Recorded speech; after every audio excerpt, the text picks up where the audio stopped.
Tonight, fact-checking government's claims on infrastructural achievements across the country. We'll hear from our correspondents who have been verifying the claims. We are building a nation.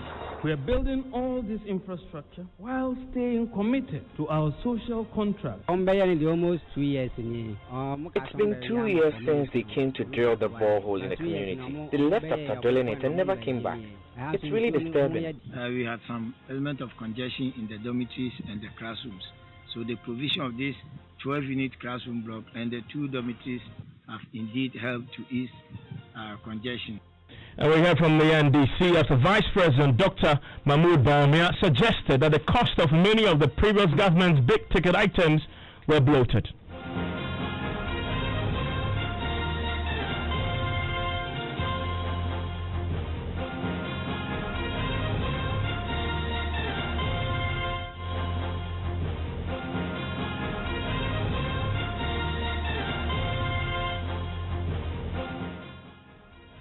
This is Top Story with Evans Mensah.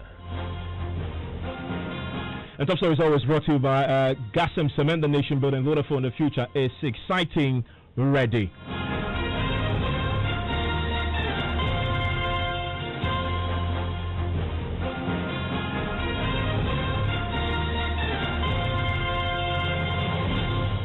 Now, more than 17,000 projects in all, with 8,700 deemed completed. But are they? John Hughes has been verifying the claims trumpeted last night by Vice President Dr. Mahmoud Bawumia across the country with fascinating results. Of key importance to the Vice President last night were some 122 new factories, he says, have been set up. Now, Dr. Bawumia suggested that the cost of many of the previous government's big-ticket items were bloated. The cost of the Tema, Tamale, Pokwasi, and Obechebi Lamte interchanges is $289 million. 4 interchanges together, $289 million. While the cost of the Kwame Nkrumah interchange was contracted at $260 million. I'll just leave that for you to ponder. So that is Dr. Bawumia. We'll get more on this shortly, as I've been joined by Felix Kwachifusu in the studio, of course, in the office of the former President John Dramani Mahama. Also joining me on the telephone line is Dr. Gideon Bwako from also the office of the Vice President on the telephone line. But I want to quickly start with what our correspondents are uncovering across the country as we begin to verify many of the infrastructure projects that the Vice President put out yesterday, and you could also track on deliverytracker.gov.gh. It's a website. Let's start with Greater Accra. There's this one particular borehole located at Kanda in the Yawasu East municipality, has been labeled on the website as ongoing. My colleague Manuel Kranting was there today and has been trying to verify what exactly is happening with that particular borehole. This is what he found. So I asked around and I've been directed to this spot. This is a borehole that was drilled by the Ministry of Special Initiatives in 2018. It's expected to have served the community of Kanda and its environs. I'm told by some of the residents that since 2018, when engineers came here to drill this borehole, they have not come back again. It's been 2 years now. It's been captured on the Deliveries Tracker website as an ongoing project. As to how long it's going to take, well, the residents say that they've been waiting anxiously. They speak to the assembly representatives who tell them that they are working on it. Almost 2 years in but 2 years in It's been 2 years since they came to drill the borehole for the community. They left after drilling it and never came back. It's really disturbing because there's no water here.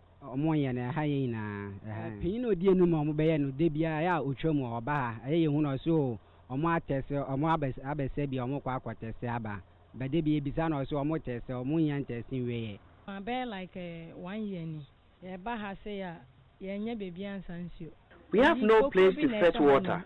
There's a corner at the back where we harvest some water. Even there, you must have lived in a village to be comfortable fetching. But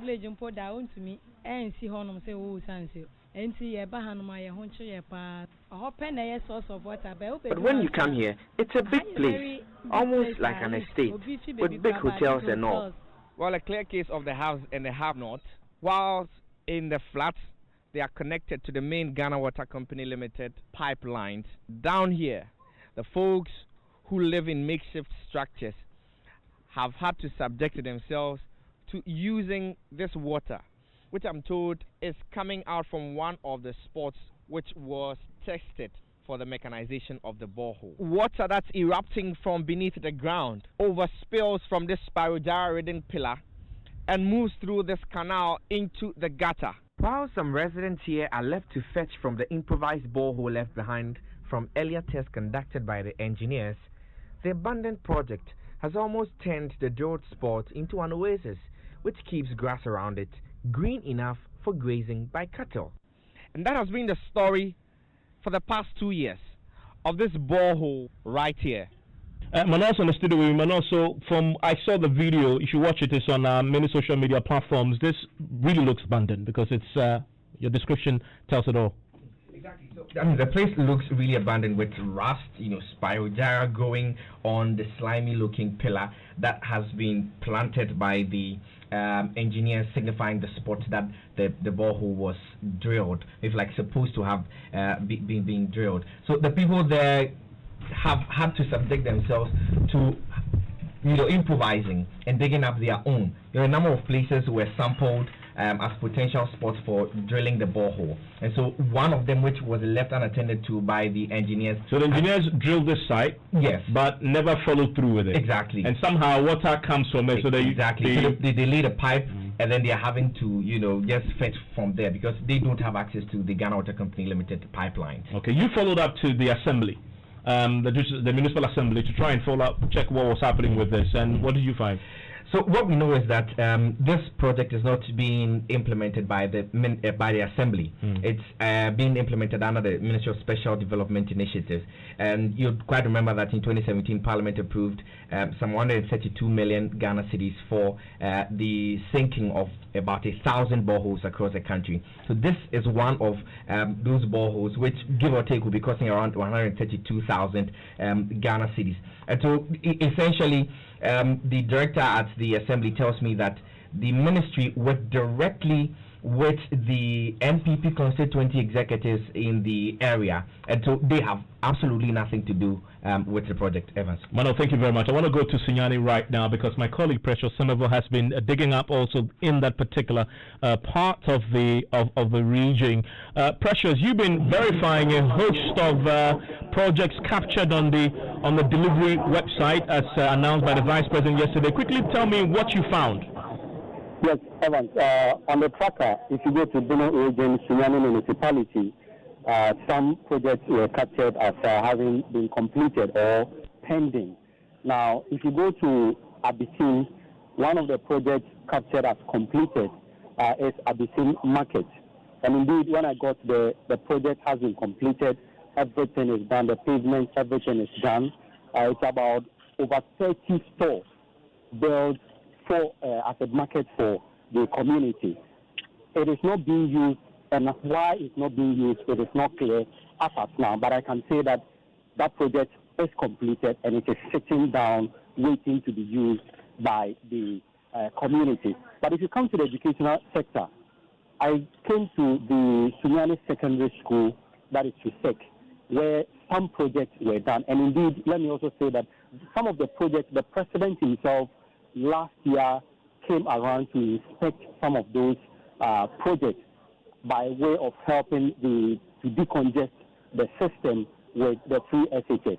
Now, 12-unit classroom block, which was in progress after the time the president came last year, has been completed and is being used by the school.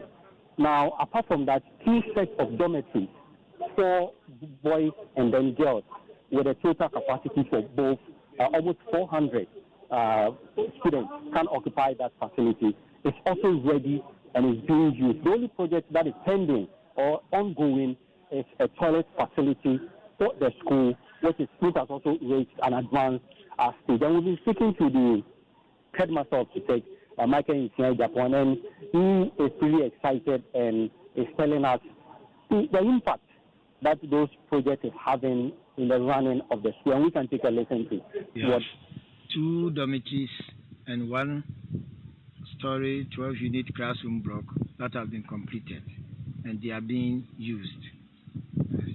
And they have indeed helped to ease congestion in the school. Until then, we had some element of congestion in the dormitories and the classrooms. So the provision of this 12-unit classroom block and the 2 dormitories have indeed helped to ease congestion, most especially with the observance of these COVID protocols, where we need to distance our students. It has been helpful indeed. And any ongoing project? Currently, there's a 12-unit toilet facility being provided by Ministry of Sanitation and Water Resources. And the minister herself, Honorable Sisi Abrandapa, was here some 10 days ago to inspect the project, and he was impressed.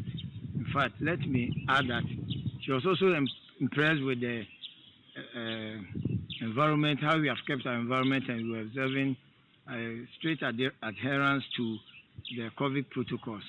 I want to take you right now to the Upper East region. My colleague Abesori has been following up on a number of dams that had been captured as completed by the presentation yesterday by the Vice President. Albert, what did you find?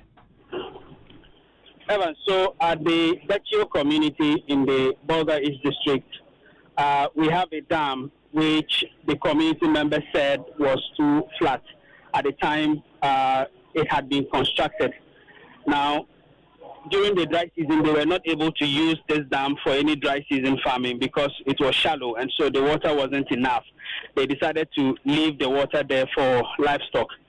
In the Kajelo, in the Kasman and Kana West District, we have a dam there which was also well constructed, except that it was small, and so the water, as at January, when the farmers were still doing their dry season garden, had finished, and most of them had to abandon what was left of their farms. At the time, government said that these dams were still not 100% completed, and so in the course of this year, they will try to work on and improve upon them. However, in the delivery tracker, these 2 dams, Adachio and Kajelo, have been listed as completed dams. The checks we have made reveal that nothing has been done on these dams in terms of improving on the size or the quality based on the complaints that the residents had made at the time that we spoke with them.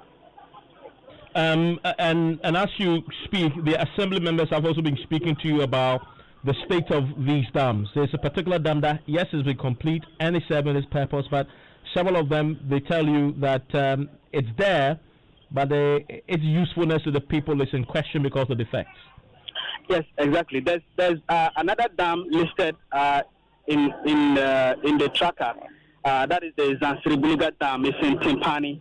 That dam, as a matter of fact, was singled out by the Peasant Farmers Association of Ghana and also the Ghana Irrigation Development Authority as the dam that should have been used as a sort of model to construct the rest of the One Village, One Dam, the dams under that initiative, because that particular dam in Timpani, was well constructed. And in November and January, when they visited, that dam had actually been used to cultivate a lot of onions. And even in the dry season, the whole area was green. Again, even though that dam was well constructed, it was overstretched because it was the only one around the area. So many people had used it. And so for that particular dam, I can say that it is the one that has been listed as completed, which I know for a fact that a good job was actually done on it. Okay. Thank you very much, my colleague Albert Sorry there. As I said, I have Felix Kwachifosu from the office of the former president and flag bearer of the NDC in the studio. On the telephone line with me is Dr. Gideon Boako from the office of the vice president, and I must indicate that Felix is on his way to Minority Caucus, and so I need to wrap up with him, and so he could get onto the television. Felix, a quick reaction to the findings from our team. You've sat through, you've listened. Some of them verified, exist, complete. Some of them is there, but defect. Of course, as we've seen in the Greater Accra Kanda case of the borehole, looks abandoned, but has been captured as ongoing. Your reaction? Some of those projects verge on the ridiculous and mediocre. I mean, for a government that made the sort of noise that it made in the run-up to this event, it was disappointing seeing some of the things that they pass off as projects. I mean, I have seen things like speed ramps and signages. I have seen solitary unplastered toilets. I have seen solitary poly tanks sitting in some corners which are labeled as water projects. I mean, these are useful to people. Well, they are, but no government seriously in this day and age should be touting that. The reason why when we speak about achievements, we leave those things out, is that we do not believe that they merit the sort of hype and hoopla that the NPP is attributing to it now. When we spoke about infrastructure, we spoke about ground infrastructure. For instance, if you were establishing a poly tank in some corner to provide water for some people, it is possible to put in massive investment in parts of the country that serve a vast suite of our population. For instance, we did the 40 million gallon a day brown water expansion project, which ensured that 700,000 people living in the northeastern part of Accra and parts of the eastern region receive water on a daily basis. That serves 80 communities. We did a tertiary desalination project, which produces 9 million gallons of water per day and serves 500,000 people in the eastern part of Accra, Tertiary, Nungwa, Tema, and its environs. We did a 5-town water project, which serves thousands of people. We did Isachi, we did in Sarum, we did the Achimodan, Buniba water project, and many others. If you put that together, in all, we ramped up water production and supply by a total of 102.7 million gallons of water a day to serve 7 million people living in 2,000 communities. That is what you call infrastructure. But you're not discounting the value. But I'm saying that the people in this specific area. Again, you need to put this discussion in context. Here is a party that has had at least not less than 300 billion Ghana cedis from all sources, revenue, loans, grants, oil revenue, what have you. That is expected to do far more. Their achievements are so mediocre, yet they have the confidence to go out there and tell the people of Ghana that the 4 years that they have been in power have seen greater strides and achievements than the 8 years of the NDC. So when you ask them to bring evidence of their work, and they bring you such mediocre achievements, and you see the NDC putting massive infrastructure, which has far more impact, even though they received less than this party receives, I don't think that anybody can see. Just a second, let me bring your colleague, Dr. Midobako. Dr. Midobako, do you accept that this is largely an exercise in mediocrity? Well, that is Ofosu-Kwakye and the NDC's description of the needs of the Ghanaian people. Evans, I guess whoever is listening to you comes to a simple conclusion that the interviews you had across the country and the commentary from the people are just humbling. Humbling in the sense that you see the huge disparities and the differences in the needs and the wants of the people of Ghana. There are some whose needs are very huge. There are some whose needs are quite basic. If any government cares about the people, it should not just be thinking about huge, magnificent infrastructure that address the needs of the very few, but what goes down to address the basic needs of the people. Just as the Vice President said yesterday, President Akufo-Addo is focused on delivering inclusive infrastructure for all. Yes, the huge signature projects in the capital cities of Accra and Kumasi are ongoing. Some have been delivered in terms of interchanges and the rest. But what are you doing for the poor farmer? What are you doing for that market woman? What are you doing for that ordinary person like me who just needs a toilet to be able to ease him or herself? But the question is, must a government highlight the completion of toilet as an achievement? Unless it is not something the people need. And so far as that is pretty basic. Is the least a citizen can expect. So tell me what government must highlight. Government must highlight the needs of the rich and forget the needs of the poor. Is that what we are saying? No. Government of President Kufuor believes that the needs of the poor are as equally important as the needs of the rich. And therefore, we have to focus on solving the problems of the rich, at the same time solving the problems of the poor. And that is what we are doing.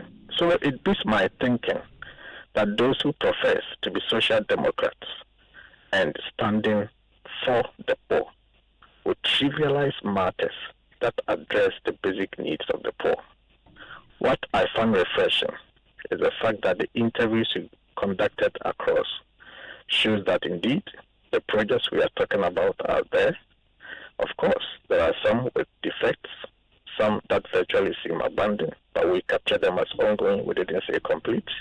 We put our eyes on the ball and make sure we continue to deliver for both the poor and the rich. Doc, stay with me. We are not ashamed in highlighting that. Doc, stay with me. There's something Dr. Bawumia says that directly goes to the record of the previous government, and Felix was a key member of that government as a deputy minister. This is Dr. Bawumia questioning the value for money issues related to some big ticket items. The cost of the Tema, Tamale, Pokwasi, and Obechebi Lamte interchanges is $289 million. 4 interchanges together, $289 million. While the cost of the Kwame Nkrumah interchange was contracted at $260 million. I'll just leave that for you to ponder. I mean, Felix, how is that possible? 4 interchanges, 289, 1, 260.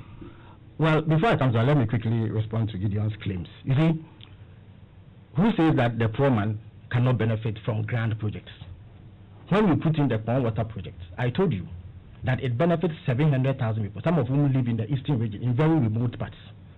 But when you are giving 300 billion Ghana cedis as a government, you don't show solitary unplastered toilets as an achievement. So that is the difference between a government that achieves and one that is talkative but flat-footed. It is just the case that they don't have big ticket items. What they have are these mediocre ones. That's why they are showing them. It is not, if they had big ticket water projects, they will show them. But they have big ticket items such as the Pokwasi interchange. Again, they don't have a big ticket item at Pokwasi. It is not this. You see, let us set the premise. Okay, we'll come to Pokwasi. Let's deal with Bawumia's point. But Pokwasi, but you see, I'll come to Pokwasi as an input one. So let's deal with the question. Again, that's 389 for 4 interchanges. That question is flawed. I'm shocked that the vice president of the country can be this pedestrian in his commentary. How so? So he's saying that all interchanges must cost the same, irrespective of their size, their scope, or where they are built. So if you buy an S-Class today, it must cost the same as a Toyota Corolla because they are both cars. That's the logic. So let me how come one interchange? First of all, specifics that the onus was on the vice president to provide particulars for why he is questioning the pricing. I'm telling you, they will never be able to put out the scope of work of the interchanges because it will expose them. I have them. Let's go through it. The Kwame Nkrumah interchange is the biggest interchange in Ghana. What you have there is an interchange that has 2 features. In fact, it is 2 interchanges fused into one. What we actually call the Kwame Nkrumah interchange are 2 bridges that, go through where you have the GCB building up onto where the Ghana Telecom office is, and another one that branches and loops to join the bridge. The bridge over the Ringway is actually called the Ringway Flyover. It is the largest bridge in Ghana today. It has a span of 1.2 kilometers. There are ancillary projects there. There is a road that is 3 kilometers that goes from the Ring Road to the Ring Road West. There's a road that passes through Rio, through Ghanaian Times to TV Africa. It's a 2-lane road. The road in front of Mechanical Lloyd was done. There's a police station. There's an emergency center. There's a water fountain. There's a lorry station. We also did a lorry station for the new plant station. And then GPRTU, we gave them a 2-story office. So it is not just some interchange. That interchange is bigger than Pokwasi. Indeed, in order to do the Kwame Nkrumah interchange, they had to dig what they call piles, 2,000 of them, 2,550 actually. Pokwasi interchange has only 470. But that's 4 tier. No, it is not about a tier. The fact that something is fourth tier doesn't make it bigger than the Nkrumah interchange. That's what what makes Nkrumah bigger? That is why I've given you the span. The ancillary. Not the ancillary. I've given you the dimensions. It is 1.2 kilometers.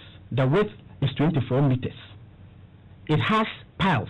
Piles are simply holes that you dig to lay the foundation. It has 2,550 of them. Pokwase has 478. If you go to the Tema interchange, which they also claim is part of those that are cheaper than this one. It is cheaper because the scope is smaller. That one doesn't have bridges.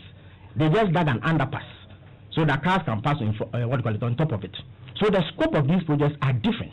And I'm daring Gideon and his boss to put out the scope of the projects and compare them. But you don't stand on the platform, make business claims, not provide any evidence, and expect that reasonable people will believe you when you tell me that the projects are inflated. You see, they have been on a lying spree from Dr. Bamia's boss. You recall that in 2016 he claimed that we had bought diaries for $10 million. It was an absolute untruth.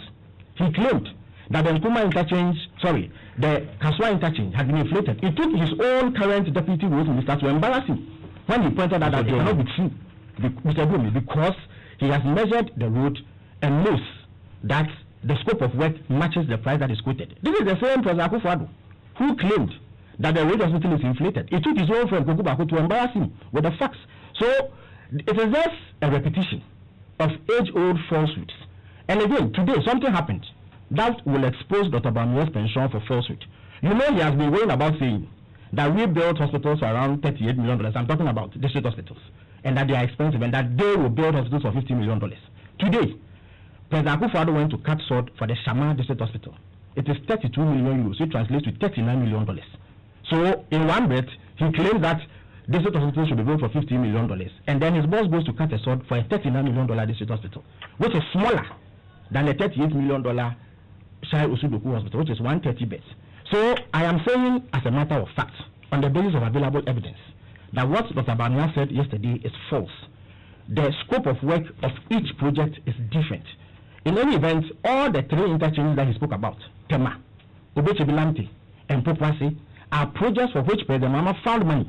So it is not that they have come and they are doing projects different from the Nkrumah projects, which are cheaper. Again, the books about it being 40, the consultants on that project at Pokwase is on record, as I've been said, that what they did was to cut back on the original plan in order to accommodate.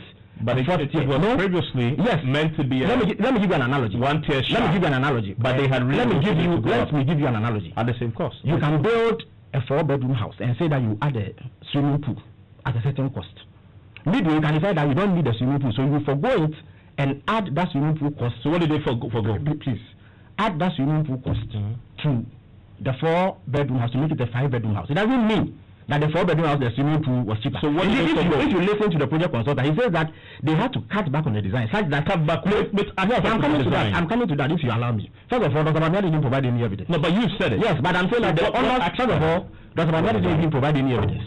So it isn't even our duty to be answering. But I'll provide you just like the public is not misled. Yeah. Which listen, was the project consultant, he's on record. I think his name is Bempo. As I've said, that because of the cutback, they have had to forgo some fixtures like traffic lights. There were instances where they had to put traffic lights at some places in order to direct traffic. But they did a traffic study and found that if they altered the design and added a 4th tier, they wouldn't need traffic lights. They wouldn't need some features. That's what only specific. Indeed, it's a matter of public record. There are several other things that they cut back. But the point I'm making is that the fact that an original design that had a 3rd tier is altered and cuts made to it in order to accommodate a 4th tier. But cuts that you haven't provided. But I'll provide you one of them. I thought that the traffic management system, listen to the point I'm making, the traffic management system has been altered such that places where the cars would have to stop previously will not stop. They will to do that, you have to change the design entirely. But I'm telling you that those making the allegation have the duty to provide the evidence backing it. They don't have it. I have looked at the scope of the various projects, and I'm able to tell you that they are small. For the avoidance of doubt, despite the fact that Pokwase is a 4th-tier interchange, it is smaller than the Kwame Nkrumah interchange. The Pokwase interchange is bigger than the Tema interchange. That is why the Tema interchange costs $55 million. And the Tema interchange is bigger than the Obechebilamte interchange first phase. That is why that costs $35.6 million. So it is important that when people come out to make allegations, they back it with facts. And secondly, a vice president is not allowed to peddle such falsehood and sound as pedestrian as our vice president sounded yesterday. It has become habitual to go on platforms and say things that he knows are not true. And that is why I gave you the example of a district hospital. He says that a district hospital that costs $38 million is too expensive. It's bloated, 130 beds. So they can build one for 50. I want to bring those to cut off for the back on the specifics. Doc, so he's challenged the vice president to provide the specifics that compares, that leads him to conclude that 4 interchanges cost $289 million, but one in the NDC administration cost $260 million. He says you have to look at the specifics. He's providing his specifics on the Kwame Nkrumah interchange that he says justifies the cost. What is yours? Yeah, I think Evans, first and foremost, Felix was talking about the fact that we are talking about basic amenities and not big ticket projects in the water section. He didn't listen to the vice president, and he has not read what the vice president said. What he provided on water cuts across. For instance, under the Gamma project in Greater Accra, we talk about the 282-kilometer length of distribution and service pipelines that provides water for 420,000 people, equivalent to 85,000 households. So our infrastructure touches both the big tickets and what you call the basic for the people. That's there. On the matter of the interchanges, and I'm a bit surprised. I schooled at KN University with Felix. I didn't know him to have been an engineering student. What he's doing now is just the cries of an unfaithful spouse. Now he's telling us that the circle interchange is of a broader scope than the others, and therefore justifying the cost. He says that even the circle interchange, which is a 3-tier interchange, is of higher scope than the 4-tier interchange you are building at Pukwase, which is the first ever 4-tier interchange in West Africa and second in Africa. Okay? Now, what he is talking about is taking us into an arena that he and myself do not even have the competence to talk about. And that is the best way anybody can do to throw dust into the eyes of the people. Now, to throw dust into the eyes of the people, to say that, oh, for this interchange, we had to dig this length down. For this interchange, we had to do this, we had to do that. That is not justifiable. Anybody who has used the circle interchange sees it. Anybody who has used the Tema interchange sees it. The interchange in Asaf or wherever. If you compare all of them, what is the major difference in terms of scope? That one interchange, the cost of it is equivalent, almost equivalent to the cost of 4 interchanges. It cannot be justified. Okay, it cannot be justified. So the issue of scope and blah, blah, blah, blah, blah, blah cannot be justified. What is the scope of the construction of the circle interchange? That makes it look like 4 different interchanges put together. What are you talking about? But he's provided the specifics of the circle interchange that he says justifies it. I'm asking if you have the specifics of the other 4 that then justifies your claim. Because that then is the only way in the specifics we can come to a conclusion who is actually telling the truth. What I know is that the circle interchange is a 4-tier interchange, just as the BGB or the other interchanges we are constructing. It cannot be that the 3-tier interchange is of higher scope or whatever it is than a 4-tier interchange. If that is the case, why haven't we all this one built a 4-tier interchange in this country before, or West Africa? Okay? Even if, of course, different projects may have different scopes, they are not likely to be the same. But are you telling me that the circle interchange is of such a broader scope that it is equivalent to 4 interchanges like the Tema interchange put together? Is that what they are telling us? Evans, these are all falsehoods that are being thrown out because they know. If you start talking about scope, blah, blah, people don't understand. The scope of the circle interchange, no matter what it is that he's talking about, cannot be equivalent to 4 different interchanges put together. Okay, that is the understanding we have to get. It's a 3-tier interchange, just as other 3-tier interchange. Is that the first 3-tier interchange we have built in this country? And how much did those 3-tier interchanges cost? How much are 3-tier interchanges being constructed under President Kufuor costing? Last week, the Vice President cast sword for the La Beach Road, to Tema Beach Road, which has 2 interchanges.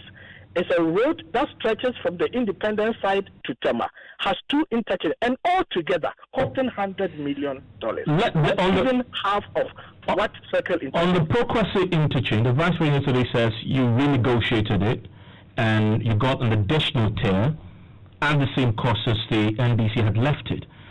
Felix's argument is that your renegotiation was to cut back on other areas so you can add one more tier, and that is the only reason why you got it 1 tier but at the same cost. Is that true? That is his argument. When you put him to straight proof, to show you the proof of whoever he was quoting, was he able to tell you? He said he will provide to you. That is what they do. They lie on their teeth. When you push them to the wall, they are unable to provide the proof. And that is why, all this while, the NDC talks about infrastructure, they are unable to put the totality of their infrastructure record on the table for us to see. But on the Prokwasi interchange, is that what happened? That you renegotiated the cutback? On the Prokwasi interchange, they secured parliamentary approval for the loan facility in November 2016. When this government came, it was 3-tier, and government felt 3-tier will not serve the purpose of the majority of the people. So we negotiated to 4-tier without additional cost. Okay, so we negotiated to 4-tier without additional cost. And then President Akufo-Addo, I think in 2018, went to cut sword for the construction of that interchange. Yes, it was renegotiated to 4-tier, but there was no additional cost. The flimsy excuse that he is adducing now to suggest that, there was no additional cost because some other parts were cut off cannot be substantiated, and he's unable to substantiate that. He's only trying to lie here just to justify what they did, and that cannot be right. We don't need to do our politics like this. When you are caught on the foot, you need to appreciate the facts. You need to appreciate the concerns of the people. That one interchange in this country, we have used the circle interchange. We know what it is made up of. The cost of it cannot be equivalent to the cost of 4 interchanges. And the scope and the structure of the circle interchange cannot be the same as the scope and the structure of 4 interchanges put together. Therefore, what justifies the cost? That is what justifies the quadrupling of the cost? That is Dr. Gideon Bwako, works in the office of the Vice President, Dr. Mahmoud Bawumia. And we had obviously the former Deputy Communications Minister, Felix Kwachifusu, on this debate surrounding infrastructure records. Of course, this is something that will rage on for a while. We'll interrogate a bit more of the facts on PM Express. You want to join us for that as well, with some more fact-checking and verifications across the country. Still ahead, West Africa Examination Council reports cases of leaked exam papers to the police CID for investigation. We'll bring you details of a statement issued by the council. Meanwhile, NGO Africa Education Board calls for the establishment of a regulatory agency for all examination bodies in the country. There must be a regulator for the assessment industry in Ghana. Why it's an assessment body? They are a judge in their own court. Anytime there are leakages, they themselves set a committee will exonerate them, and then nothing happens. Tonight, ahead of the manifesto launch, former President Mahama highlights portions of his party's policy document dubbed Seizing of Hope, which includes enticing tax packages for SMEs and extension of maternity leave. We will ensure that these firms leverage on these tax reliefs to expand the scope of their production and thereby employ more Ghanaian youth. We have details of his voting regional tour. Meanwhile, President Akufo-Addo is in Elembele inspecting projects and has asked residents to retire the incumbent MP Ama Kofi-Boah, who used to be former petroleum minister. George. And in business, Bank of Ghana downplays impact of high reported fraud cases in terms of confidence in the banking sector. Later, Nigerian government summoned Ghana's High Commission to Nigeria as trade war between retailers of the sister countries escalate following Trade Ministry crackdown on foreigners engaged in local business in Accra. We have summoned the Ghanaian High Commissioner, who has given us information. We have the intention of recalling our charge d'affaires in Ghana for consultation. Details after the break.